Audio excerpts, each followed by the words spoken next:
নতুন সপ্তাহের জন্য পিতা ঈশ্বরের ধন্যবাদ দিই।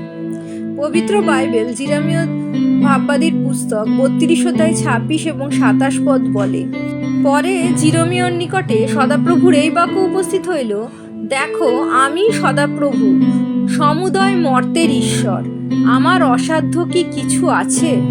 পবিত্র আত্মার সহভাগিতা প্রার্থনা করি বিষয়টি বোঝার জন্য। আমাদের জীবনে এমন অনেক সময় অনেক পরিস্থিতি তৈরি হয়, মনে হয় যে পরিস্থিতিতে আমরা দাঁড়িয়ে আছি তার থেকে ফেরার বা তার থেকে বেঁচে আসার পথ হয়তো নেই, অথবা এই পরিস্থিতি হয়তো জীবন থেকে কখনো যাবে না। কিন্তু সদাপ্রভু জিরমীয়কে জিজ্ঞাসা করছেন, তার অসাধ্য কিছু কি আছে?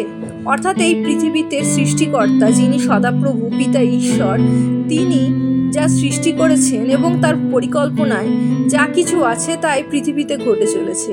কিন্তু আমাদের জীবনে যে কোনো পরিস্থিতি, যে কোনো প্রতিকূলতা, যে কোনো রোগ, আমাদের নিজেদের পাপের জন্য যদি আমরা কোনো অস্বাস্থ্যকর পরিবেশ সৃষ্টি করছি আমাদের জীবনে, অথবা এমন এক পরিস্থিতির মধ্যে আছি যেখান থেকে মনে হচ্ছে আমাদের ঈশ্বরের কাছে ফেরার পথ নেই, অথবা আমাদের জীবনে নতুন করে শুরু করার সময় নেই বা পথ নেই, তখনই পিতা ঈশ্বরের এই কথা আমাদের যেন মনে পড়ে। কারণ পিতা ঈশ্বরের অসাধ্য কিছুই নয়।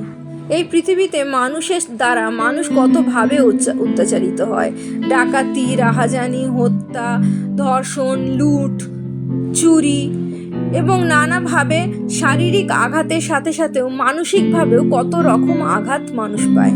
কিন্তু এই পৃথিবীর মানুষ সব থেকে বড় যে অপরাধ করেছিল তা হলো ঈশ্বরের পুত্রকে ক্রুশে দিয়েছিল।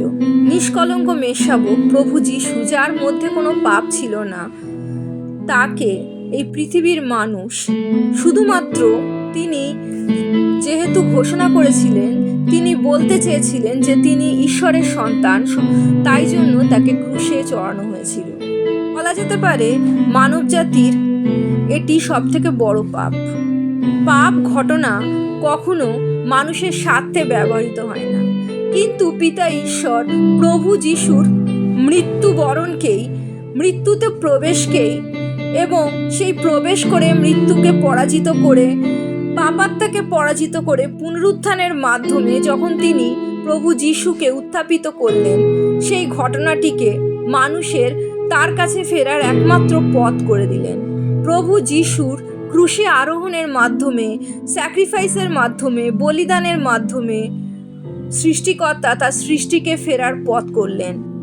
সব থেকে খারাপ ঘটনাটি পৃথিবীর মধ্যে সব থেকে পবিত্র ঘটনায় পরিণত হলো, যার মাধ্যমে মানুষ পিতা ঈশ্বরের কাছে ফিরতে পারে।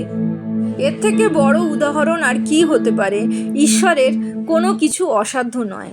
তাই আমাদের জীবনে যদি আমরা কোনো পাপ করে এমন কোনো পরিস্থিতি তৈরি করি যেখান থেকে মনে হয় আমাদের ফেরার পথ নেই, অথবা রোগে আক্রান্ত হয়ে ডাক্তারের কাছ থেকে কোনো উত্তর যখন আমরা পাচ্ছি না, অথবা আমাদের সন্তান যখন অবাধ্য হচ্ছে, আমাদের কথা শুনছে না, নানা রকম নেশায় জড়িয়ে পড়ছে, অথবা আমাদের সাংসারিক জীবনে যখন অশান্তির চরম লেভেলে উঠেছে, ঠিক তখনই আমরা প্রভু যিশুর ওপর ভরসা করতে পারি, তার অনুগ্রহের ওপর ভরসা করতে পারি, পিতা ঈশ্বরের ওপর নির্ভর করতে পারি এবং পবিত্র আত্মার সহভাগিতায় সেই পরিস্থিতিতে শয়তানের পরিকল্পনা, আমাদের নিজেদের মানসিক চাহিদার সাথে লড়াই করে প্রভু যিশুর নামে জয়যুক্ত হতে পারি।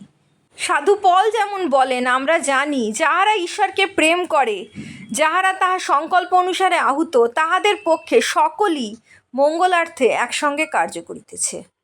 সকল কিছুর মধ্যে দিয়েই পিতা ঈশ্বর আমাদের মঙ্গল সাধন করতে পারেন, কারণ সর্বশক্তিমান ঈশ্বরের অসাধ্য কিছুই নেই। প্রভু যিশুর জয় হোক।